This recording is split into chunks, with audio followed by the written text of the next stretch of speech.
Portions of the following program may be unsuitable for younger or more sensitive viewers. Viewer discretion is advised. You could put half of Trump supporters into what I call the basket of deplorables. Right? You have been sold a lie. Let me out! Let me out!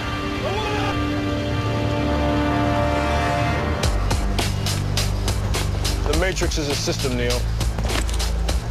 That system is our enemy.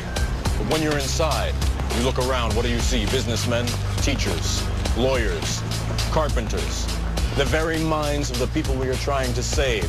But until we do, these people are still a part of that system, and that makes them our enemy. You have to understand, most of these people are not ready to be unplugged.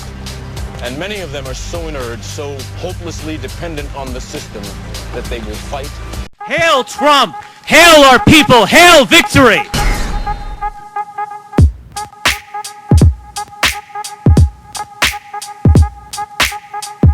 I don't know why we leaving Mouse's house. He been good to us.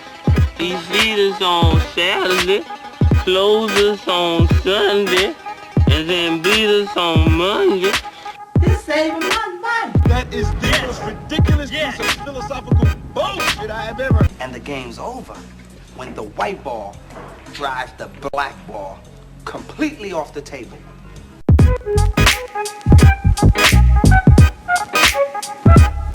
I just want to say, you know, can we all get along?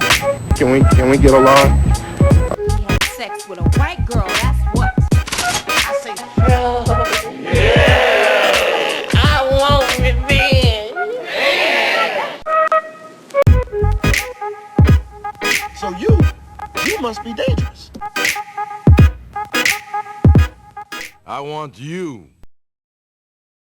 Julius Garvey, pardon my father, Mr. President. You know I'm going to say that again.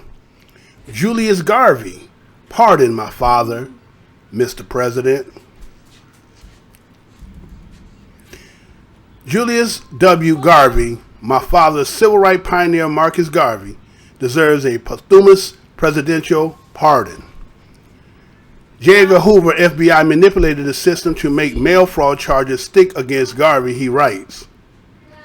If you have been following the news for the last year, you have undoubtedly read much about the activities and peer review of the FBI. For me, the role of the Bureau in the lives of Americans has special resonance.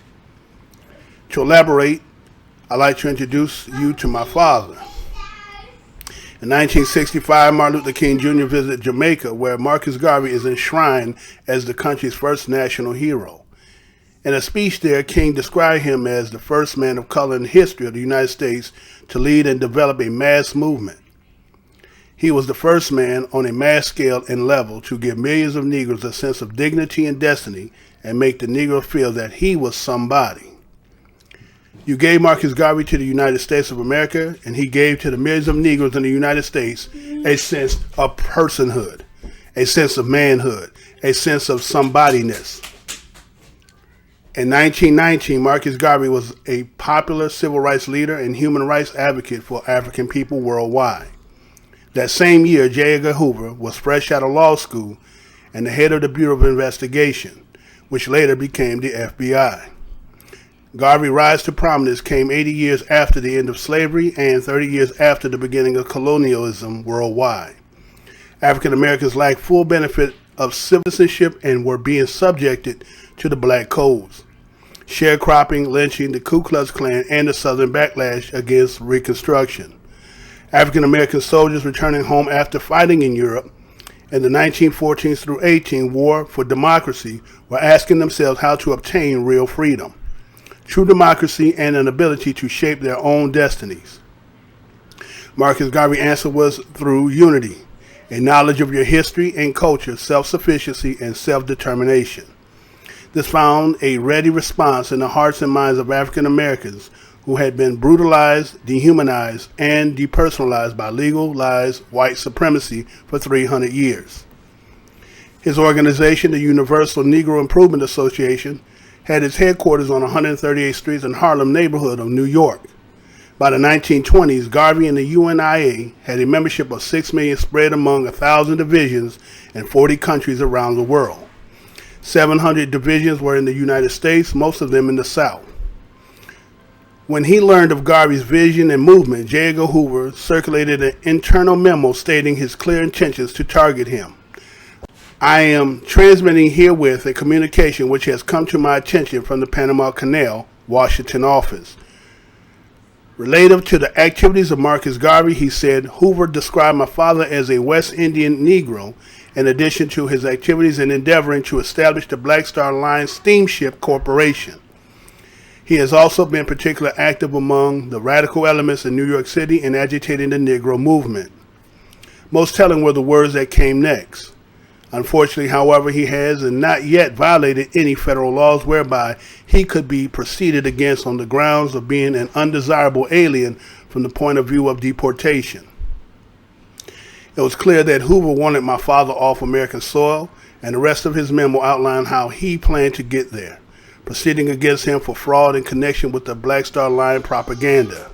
Garvey's signature project for the economic development and unity of African Americans worldwide was the Black Star Line Shipping Company, which was founded to transport Africans and goods between the Americas, Caribbean, and Africa.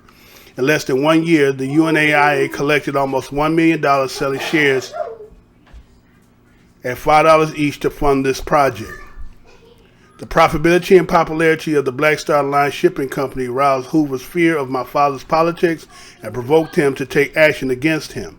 He proceeded to hire the first black agents in FBI history to infiltrate the organizations, create internal strife, and report back to him on its activities.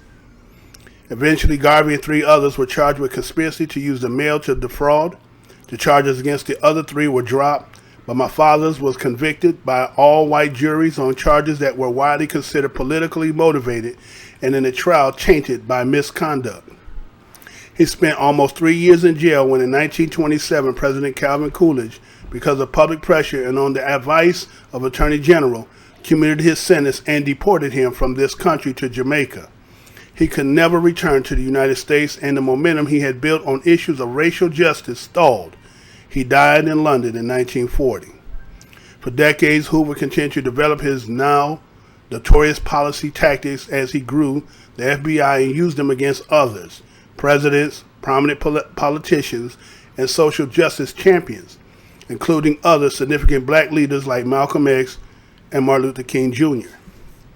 The FBI involvement in the case against Marcus Garvey is as fresh as today's headlines about the Bureau, and political leaders in both the countries that Garvey called home have voiced a need to posthumously clear his name.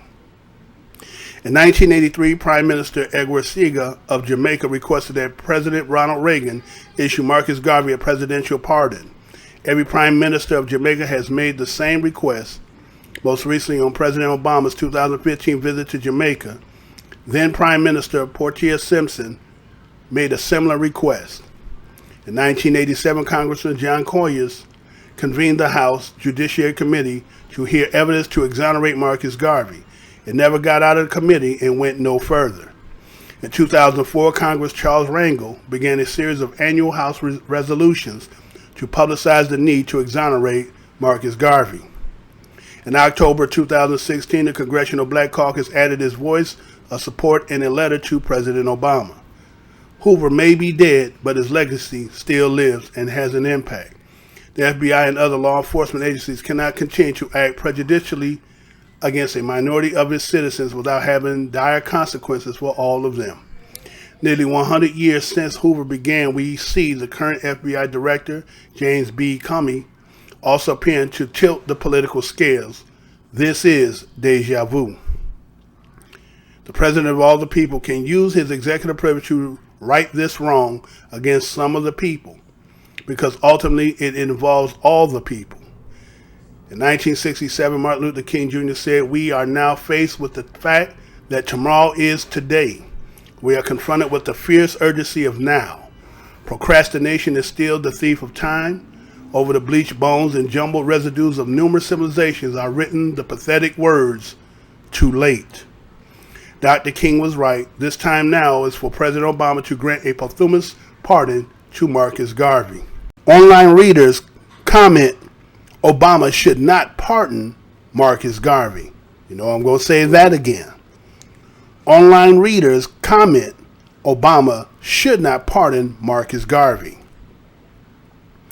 Dear editor, a few days ago, the BBC, which is the British Broadcasting Corporation, reported that there is an intensive campaign by some groups in Jamaica and elsewhere to get the outgoing American President Barack Obama to pardon Jamaica's first national hero, Marcus Garvey. These campaigners hope to get the pardon before Mr. Obama leaves the White House, which is very soon. However, there are two very good reasons why Garvey should not be pardoned, either because he was guilty of the crime for which he was convicted of or not. My position may sound confusing, but both reasons should not only render any pardon worthless, but disrespectful. First, if Garvey really was guilty of the crimes for which he was convicted in the United States, as claimed by the FBI, the Federal Bureau of Investigation, then pardoning the man would send a very wrong message to many, not least to us here in Jamaica. Imagine having a hero who preached black pride, whatever that may mean, whatever that may be, and then trying to advance his cause through criminal actions, being pardoned. Worse yet, imagine having a convicted and then pardoned felon being praised as some sort of a great man, especially one who's always urged his followers to stay within the law.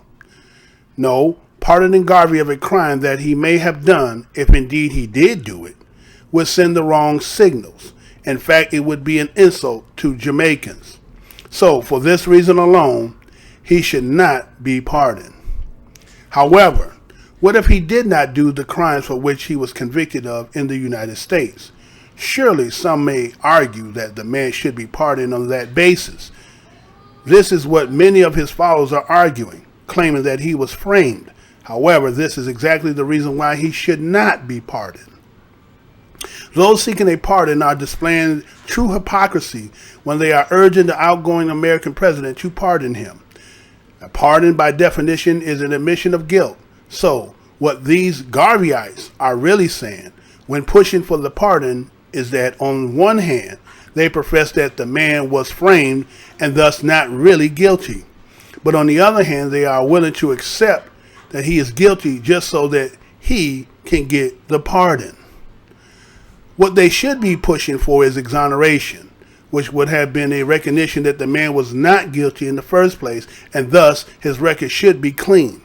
However, those pushing for the pardon realize that an exoneration is impossible. So they would rather have the American justice system still have the man as a criminal, albeit a pardoned one. These are the same people who preach black pride. You know, come to think of it, all of the previous American presidents who were being urged to pardon Garvey probably saw through this ruse and, in at least that sense, were perhaps more proud of the black race than many of these Garveyites who want to have their cake and still eat it.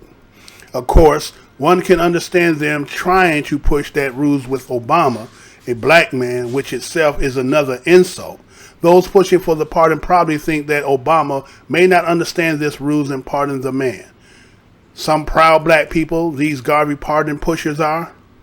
Anyway, and thankfully, for our sake, Mr. Trump, if he is ever presented with such a request, will probably laugh at it.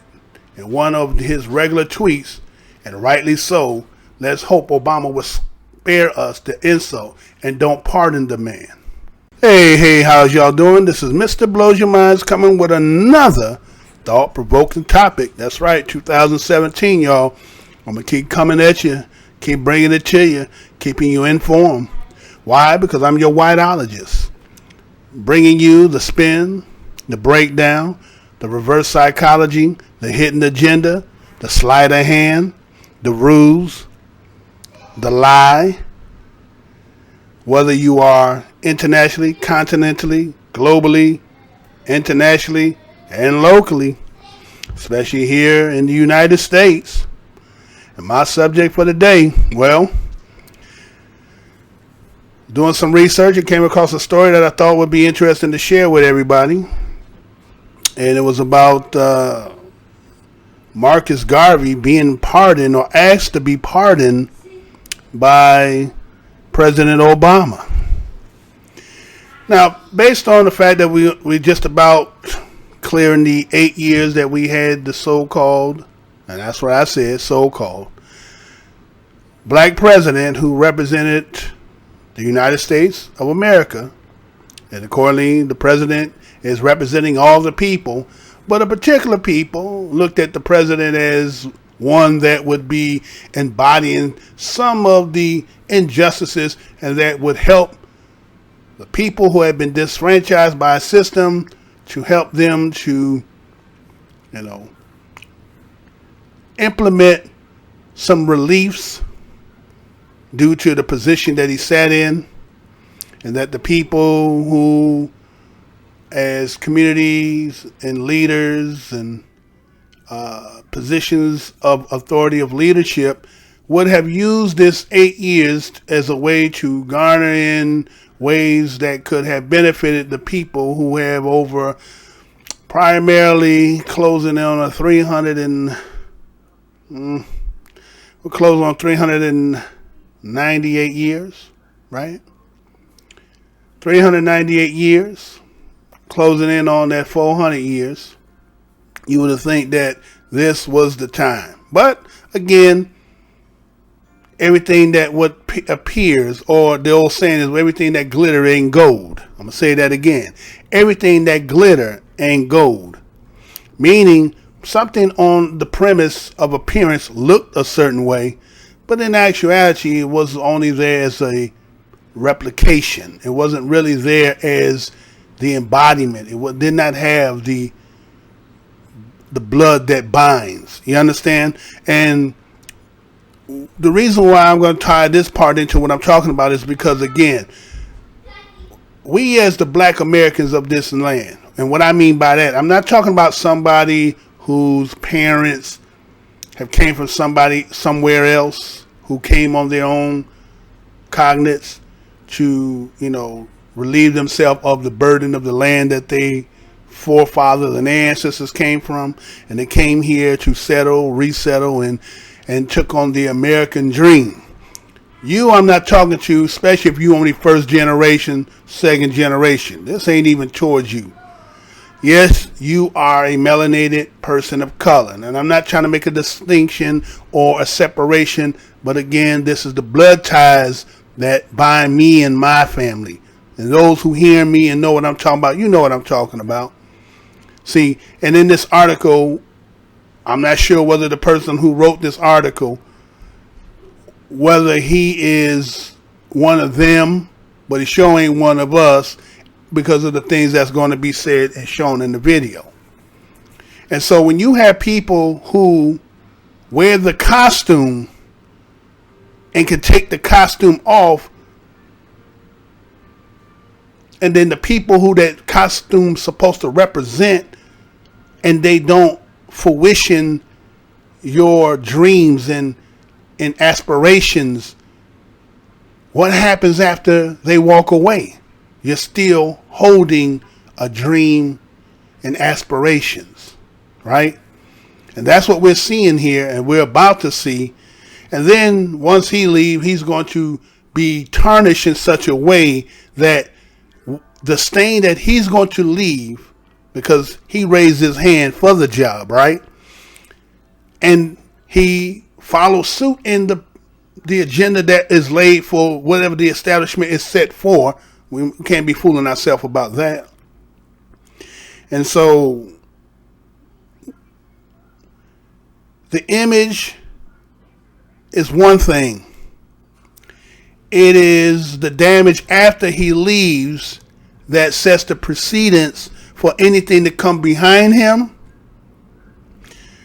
It's already tarnished, and we only had one, according to their writings, right?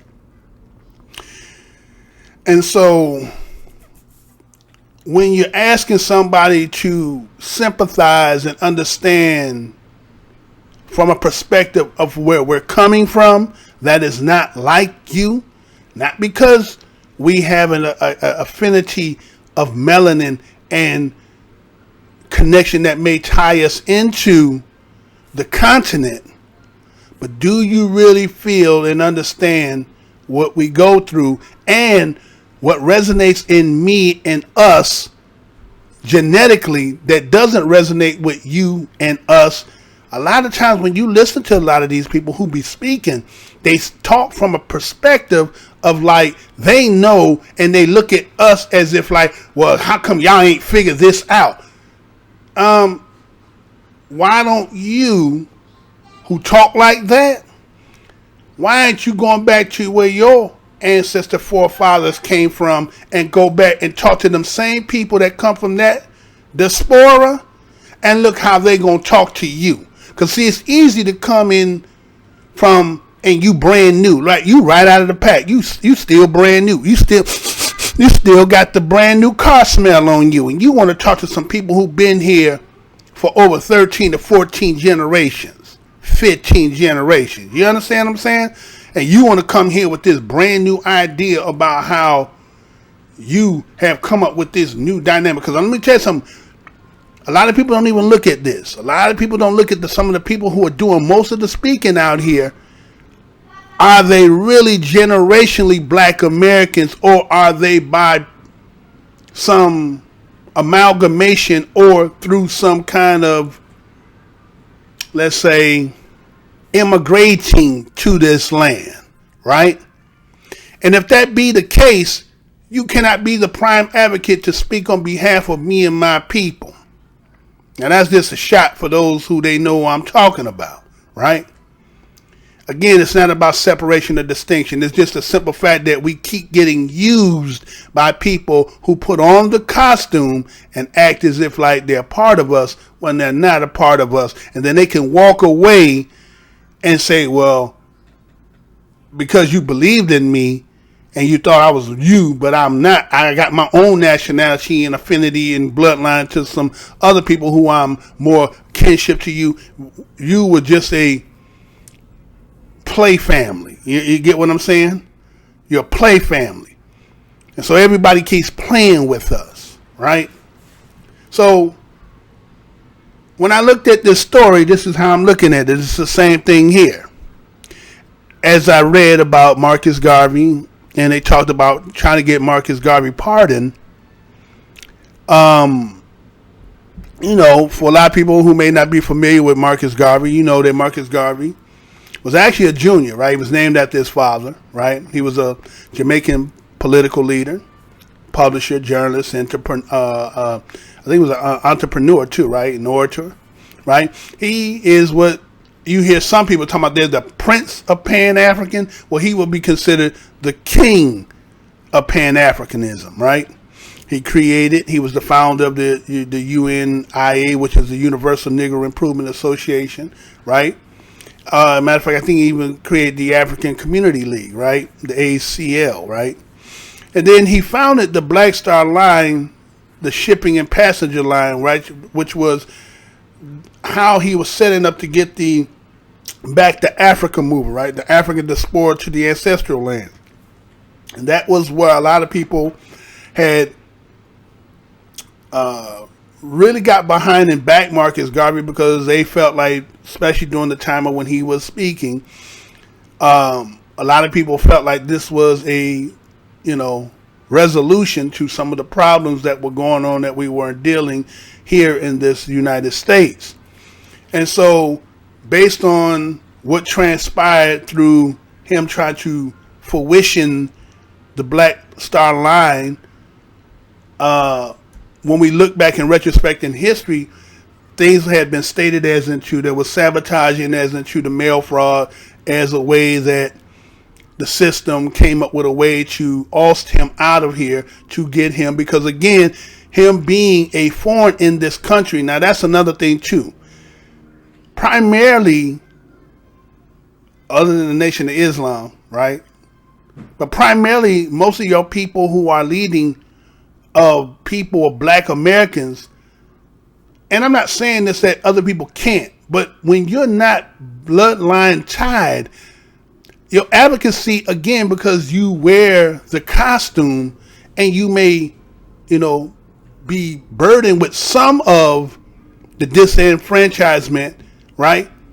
But those people who really are the ancestors of this land, and again, it's not separating, but again, you got to understand from the land point here that these people here have a special bond and tie and advocacy for the people who blood, sweat, and tears have given to this land.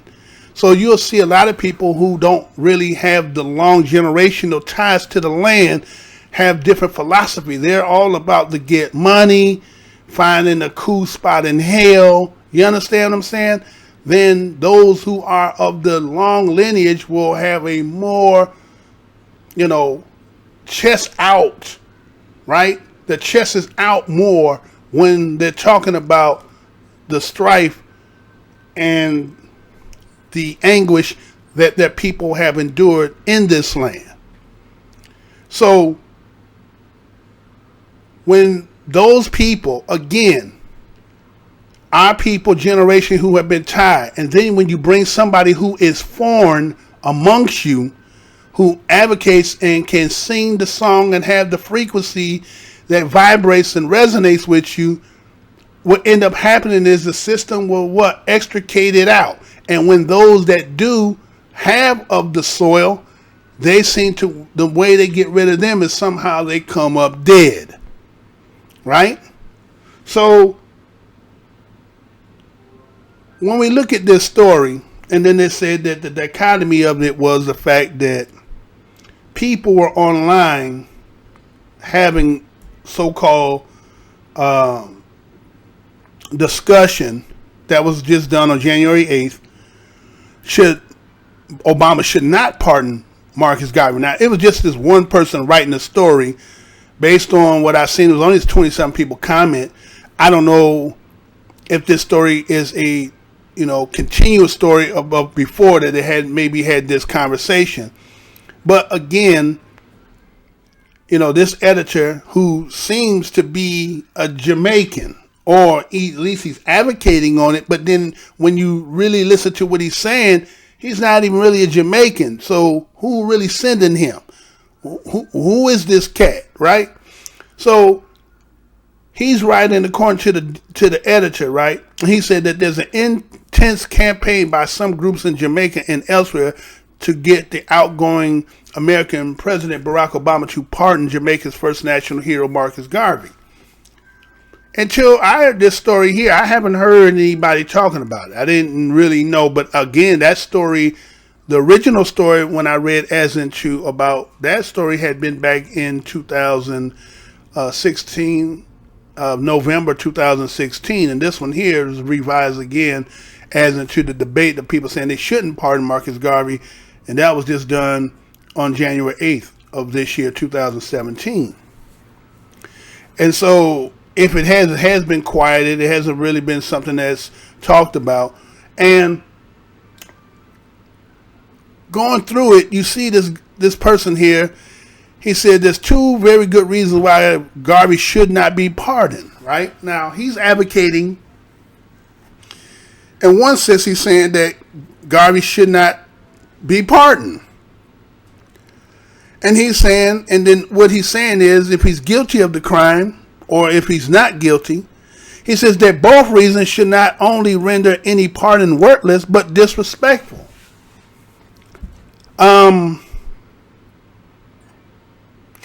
Again, as the people of the blood, sweat, and tears of this land who understand that system that you're talking about, are you a window shopper? Are you somebody on the outside looking at the mannequin and thinking how good it would look on you than the people who are the mannequin who wear what you're looking at?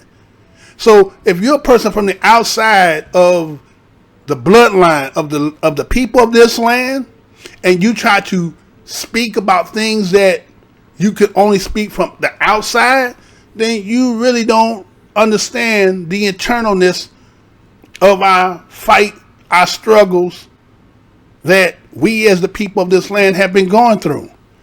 And to understand all the intricacies and the hidden that people from the outside can only get certain information, and if you're not plugged in, you're only going to take the spin aspect to it. We ain't telling you what we heard, we telling you what we know. And so here's a person who says that a people who are trying to rectify a wrong in the way that they can only do it because, again, I understand the concept where he's trying to say that, let's say, if you're talking about pardon versus exoneration, right? I get what you want. I get what he states about exoneration, and then you go with exoneration first, then get the pardon. But again, we're talking about a system that was designed in this land for the people, the blood, sweat, and tears who understand that, know that that system has never been beneficial in the sense of getting rights. That is the struggles, have always been the struggles. We can see the system and how it has a flow for economics on the incarceration of the people, the blood, sweat, and tears of the people of the land, of the people of the descendants of this land, right? So we understand that system better than any outsider. That's like if we went to where you from, and then after living and maybe having a generation or two of children who, even though they may have gone to the schools and associated and been part of it, they still would be absent-minded, naive to certain aspects about how things operate. So they wouldn't fully understand from somebody who learned from granddaddy to daddy down to son and son down to his son. It's a whole, and then it's genetically too, right? So when you have that all tied in, how does a person outside of that deem to think they are fully knowledgeable about a situation that they are still brand new, right? So to say that the pardon would be worthless and disrespectful. Now the point is, I'm not sure whether you are Jamaican. Based on the name that it says at the end of the article, it says that Michael A. Dingwall. Dingwall sounds more African, but I'm not saying that a person in Jamaica couldn't have a last name of Dingwall. But if he's not, then why are you writing an article talking about this in the first place, right? And so,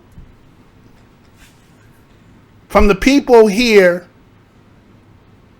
who under the auspice of what Garvey was trying to establish and gave a certain kind of reinventing their blackness and setting up the organization that people took on the title of Garveyites, they had an affinity with Marcus Garvey based on the fact that that's what they wanted to follow, and he inspired them to renew themselves in a place that they were being all the ISIS, right? The disfranchised and all the whole nine that blood, sweat, tears of this land go through. And so as those people who still use that as the foundation of their teaching and their knowledge, and understood through not just when Garvey went through what he went through, but after that, of the seeds that were made from the Garveyites and all the other organization that came after that. And then to understand that the same institution or organization that you're talking about, that you claim that black people claim that he was framed, then we have our other evidence about other institutions that have been set up that we have seen that same MO, right? The modus operandi, right? We done seen the same patterns before. It's not just here. We have others as evidence that now that the documents are there, right? The FOIA, right? The Freedom of Information Act, right? That a lot of that stuff is out there that the average person can actually go look and see how a lot of the people had been surveillance and a lot of stuff that transpired during those surveillances and investigations, right? So just to say that when black people claim somebody was framed, there may be some evidence to that. But the problem is all the people who are party to those times are no longer here. So, and to say that this black pride and whatever that means, of course, right there, that lets me know that you have a disdain because people say black pride because whatever you claim yourself to be is distinct from people who claim a black pride.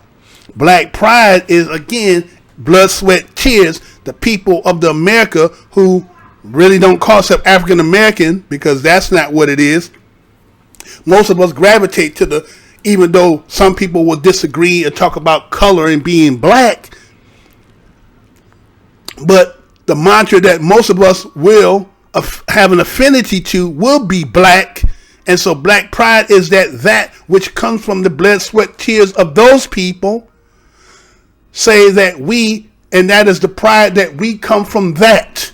Now everybody else can jump off and everybody else can take the mask off, but we wear it 365, spring, fall, autumn, winter, hail, sleet, snow. We don't take that off.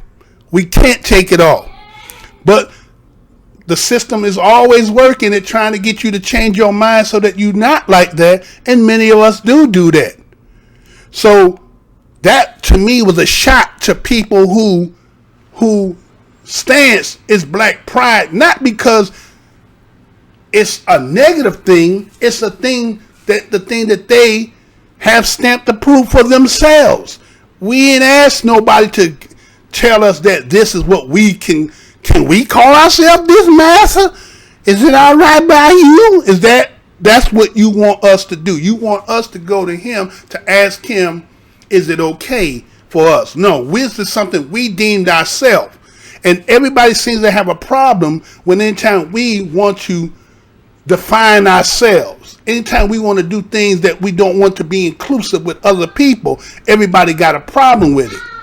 So when you talk about what Marcus Garvey brought to this land and gave to the people, it would seem that the people that come from your landmass or wherever you call them from, that all you had is just the people that you said that was the, I think it was the prime minister or whatever it was of Jamaica, who kept asking from Ronald Reagan of, and they just kept turning a blind eye to it, right? They're never going to address it. So here's black people in America who are trying to get the first step, at least trying to give something as an eradication to an injustice that had taken place. Now you can play with the fact of saying that, okay, well, exoneration versus pardon. You're going to say, well, you will let them still say he's guilty and yet pardon him yet, but technically he's still going to be considered to be guilty. You know, when either you still smell like Similac. You understand what I'm saying? You still, like I said, you still brand new and you still on Similac, because again, if you've been here long enough, you understand that the process that sometimes things are being done will drag into the fact that the people no longer even exist, and then it'll just get buried. So people are trying to galvanize quickly, thinking that the one thing you can do, since you ain't did much, that they want you to at least do that. Now, yes, there may be a stigmatization in it that the word pardon is not better than exoneration, but it's better than nothing, right? But you trying to throw a punch at black pride and the people who do that, and what kind of message does that say? But see, the problem is, we understand the system better than you do. You will sit there and say that because of the message that was sent, that you will sit here and praise a man who was convicted of but we understand it. But see, the problem is, if we understand that he didn't do it, it doesn't matter what they say. It's what we believe. What we believe. See, black people are people of truth. If you don't never see black people advocating for people who are guilty. Show me the record where you see, I'm not talking about family members who have people in their family and they know they're wrong and they still gonna go through the fire with them. I'm talking about, where do you see people who advocate, protest the whole nine against somebody who everybody know that person is guilty. It don't exist. So you throwing punches like we stupid over here when we, no. See, that's you window shopping. You don't know what you're talking about. So when I read this, and maybe this is why you doing this, because obviously you're working for somebody with on the opposition side, right? You talking about this is displaying hypocrisy to pardon him. Hypocrisy to who? If you pardon him, which according to you said, right? Let's go back to what he said. He said something to the fact that when you talk about what did he say? Pardon. He says a pardon by definition is an admission of guilt. So if you pardon somebody, it's an admission of guilt that the system was wrong for what it did. It's still, and again, you gotta understand, I get it. It's wordplay. Words with different definitions with different meanings.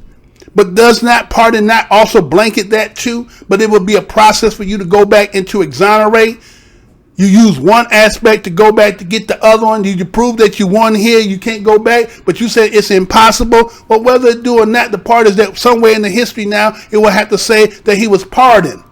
Now, the stigmatization will be left to the fact that the people who are coming behind who are not educated about Marcus Garvey, and if you as a parent, grandparent, so forth, are not teaching your children about Marcus Garvey, then when they go to school and they read about Marcus Garvey, then they're going to get the interpretation of the one who was in opposition to him, and they're going to leave the fact without the so-called pardon, and going to leave the fact that he was incarcerated and convicted for mail fraud. But if we are teaching our people and our children and our prosperity, then we don't worry about what they're writing over there, because our children and our family will understand why they write the way they do. But you so tied up in the wordplay. You're into wordplay, and that's how you get out and you word playing things, right?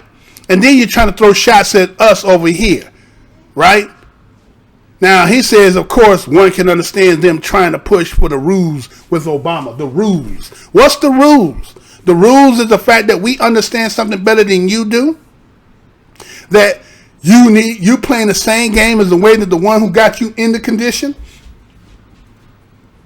Right? That's what you're doing. You're playing the same game with the same people doing. And I believe this is just an anonymous person using a name to write the article so that he can display himself like he won, but he's not, because you can say in the wording, and if you are one, you're saying volumes about yourself, right? You're speaking volumes about yourself. So to end this off, he says, for the sake of Mr. Trump, if he should ever get it, he will probably laugh at it. Huh? So he said, let's hope Obama spare us the insult and don't pardon the man. Let's hope Obama will spare us. Who is us in this? Because I don't believe that you are one of them, and I know you ain't one of us. So this is kind of one of them stories that they're trying to either get people, again, the other videos that I'm about to put down here are going to show you why between the time of January 6th through January 8th, they would come into all this diversion is because they didn't want you focused on another thing. But in one aspect, where was his resolution? Where was his solution to all he said, the word exonerate, right? And you threw punches at people who are Garveyites and black pride and people who preach that, right? Well, what are you preaching? What are you talking about? What's your solution? Hey, leave your comments down there. Subscribe. This is your whiteologist. Again, I ain't telling y'all what I heard y'all. I'm telling you what I know.